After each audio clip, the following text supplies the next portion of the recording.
به همه همراهان عزیز، آرش غلامی هستم، مؤسس گرافکد. توی این قسمت قراره که با هم بررسی بکنیم که ببینیم یه کارفرما قبل از این که اصلا سایتش طراحی بشه یه سری هزینه‌های اضافی داره. مثل ساختمونی هست که خب نقشه کش میاد، اون بنای ساختمان شما رو میکشه و تعیین میکنه که مثلا اگر بخواید چند طبقه بزنید چه آلیاژی باید استفاده بشه و چه مصالحی نیاز دارید که این ساختمان به بهترین شکل ممکن بنا بشه.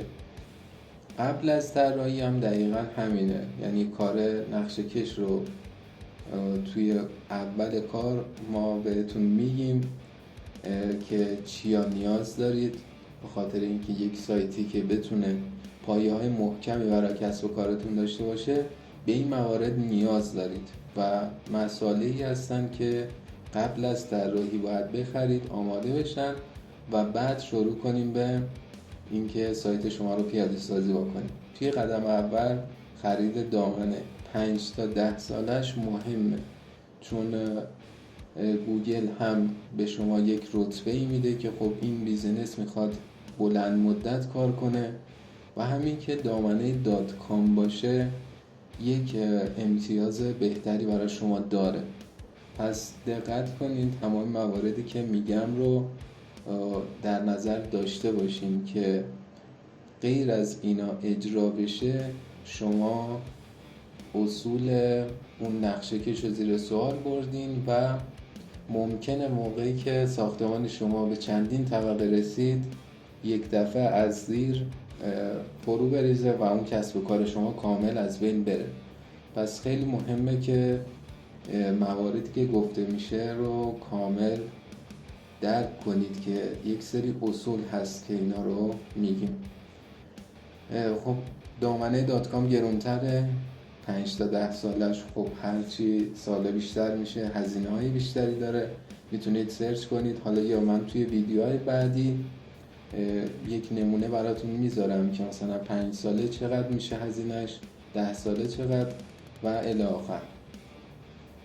توی قدم بعدی خرید هاسته. هاستم که خب یک فضاییه که شما اطلاعات سایتتون رو داخل اون قرار میدین که مدت زمان تمدیدش بین 1 ماه تا 3 ماه، یعنی ممکنه هر ماه بخوایم هزینه پرداخت کنیم. خب مثلا ماهی 300 تومن یا 400 تومن این حدود داره، یا میتونیم 3 ماهه تمدید کنیم. اینا سایت هایی هستن که این خدمات رو به ما میدن و ما باید از اونها استفاده کنیم. این که از چه سایتی استفاده بکنیم و چه سایتی بخریم رو کامل توی جلسات آنلاینی که هر کسی نیاز داشت سایت رو طراحی کنه بهشون کامل توضیح داده میشه چه سایت های معتبرن که میتونن این خدمات رو خریداری کنن.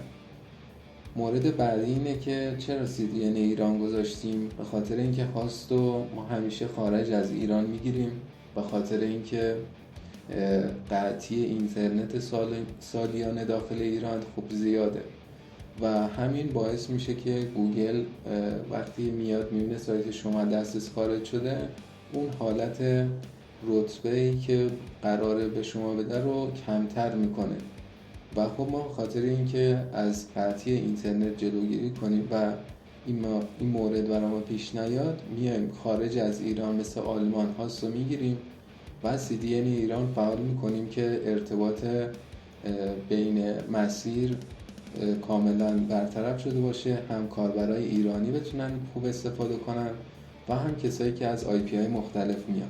خب مورد بعدی مربوط به خرید قالب سایت شماست. خب یه دونه قالب نیاز داریم برای پیاده سازی سایت شما که خب یه سری سایت هایی هستن که بهتون میگم که پشتیبانی مادام العمر دارن که نخواهید برای پشتیبانی اون قالب هزینه پرداخت کنید. و اینکه خرید قالب و افزونه بستگی به امکانات سایت شما داره، یعنی هر چندی سایت شما بخواید امکانات بیشتری استفاده کنید، البته که توی طراحی ها تا حد امکان افزونه ها کم میشه و کدای اختصاصی ما داخلش قرار میدیم، یعنی افزونه نصب نمی کنیم، کدایی که نیاز توی هاستتون میذاریم و اون امکان رو به سایت شما اضافه میکنیم. ولی اون قالب رو خریداری میکنین و دیگه یک بار خرید آپدیت مادام العمر داره و میتونید استفاده بکنید. مورد بعدی اینه که طراحی لوگو. شما یک نیاز دارید که خب یک برای برندتون یک لوگویی داشته باشین که کاربرا شما رو بشناسن. خب این طراح لوگو باید به گرافیک کار داده بشه، یعنی خود طراح سایت شاید علم کافی برای اون طراحی لوگو نداشته باشه، چون طراحی گرافیک با طراحی سایت دو تا شغل کاملا متفاوته. خاطر همین اگر خودتون دارید کسی رو سراغ، خب میتونید لوگو رو طراحی کنید. اگر نه، خود طراحی سایت میتونه به یه کسی بسپره و هزینه اون به شما گفته میشه و میتونید پرداخت کنید. مورد آخرم اینه که شما خب نیاز دارید یه سری اینماد و درگاه پرداخت و سایر مجوزهایی که برای سایتتون نیازه بگیرید که خب هر 2 سال یه بار این رو باید تمدید کنید. حالا یه هزینه هست، اینا به روز حساب میشه و همون موقع با شما توی اون جلسه ثبت نام میشه و پرداخت میکنید. خب این مواردی بود که کلش باید خریداری بشه. مثل مصالحی میمونه که شما خریداری کردین، بهترین کیفیت رو گذاشتین. حالا این که توی شروع کار آیا هزینه زیاد کنم یا هزینه کم، بستگی به این موارد مصالح اولیه داره که استاندارد بهترین حالتیه که میتونید انتخاب کنید رو من اینجا بهتون میگم. غیر از این انتظار رتبه خوب، کارایی بهتر نداشته باشین.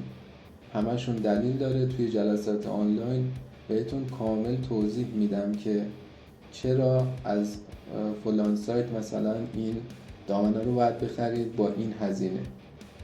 و خواستم اینو کامل توضیح بدم که حالا ممکنه بعضی از همکارا بیان این هزینه‌های اولیه هم روی اون دستمزد خودشون حساب کنن و قیمت رو خیلی بیارن بالا و بگن اینقدر میشه، و بعضیا نه، میان از محصولاتی که باید خریداری بشه ثابت کیفیتش رو میارن پایین و سود خودشون رو میبرن بالا. این تفاوتیه که بین کارکرد تمام کسایی که دارن سایت طراحی میکنن. شما به این مشکل میتونید بر بخورید که آیا این که ارزون میده درسته یا اون که گرون میده درسته. جفتش درسته، ولی مهم اینه که زیرساختی که داره خریداری میکنید برای وبسایتتون آیا اصولی هست یا نه، که در ادامه من تمام موارد رو کامل توضیح میدم.